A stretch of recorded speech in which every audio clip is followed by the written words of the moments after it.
கிருஷ்ணாவுக்கு மீண்டும் பிணை மறுப்பு. புலம்பெயர்ந்த தமிழ் மக்களிடமிருந்து அதிகப்படியான நிதியை பெற்று வடக்கில் உள்ள யூடியூபர்கள் உதவி செய்கிறோம் என்ற பெயரில் செய்து வரும் அட்டகாசங்கள் பெரும் பேசு பொருளாக மாறியுள்ளது. யூடியூபர் SK கிருஷ்ணா பண்ட தரப்பில் உதவி கோரிய கணவனை இழந்த பெண்ணின் வீட்டில் இரவு நேரத்தில் சென்று அடாவடியில் ஈடுபட்ட காணொலி வைரலாகியிருந்தது. இதன் பின்னணியில் எழுந்த விமர்சனங்களால் கிருஷ்ணா அப்பகுதி மக்களால் போலீசில் ஒப்படைக்கப்பட்டார். நீதிமன்றத்தில் கிருஷ்ணாவின் பிணை நிராகரிக்கப்பட்டு 14 நாட்கள் விளக்கமறியலில் வைக்கப்பட்டுள்ளார். விளக்கமறியலில் உள்ள யூடியூபர் கிருஷ்ணாவுக்கு கடந்த வெள்ளிக்கிழமை நகர்த்தல் பத்திரம் மூலம் மீண்டும் பிணை கோரப்பட்டது. நீதிமன்றம் வழக்கு எதிர்வரும் 19ஆம் தேதிக்கு ஒத்திவைத்துள்ளது.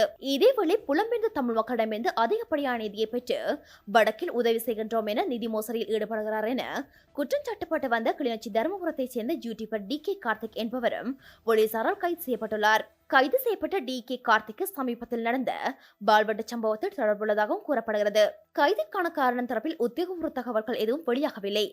யூடியூபர் கார்த்திக் தொடர்பில் போலீசில் முறைப்பாடு செய்த நபருக்கு உயிர் அச்சுறுத்தல் ஏற்படுத்திய காரணத்தால் இந்த கைது இடம்பெற்றுள்ளதாக பேசப்படுகிறது.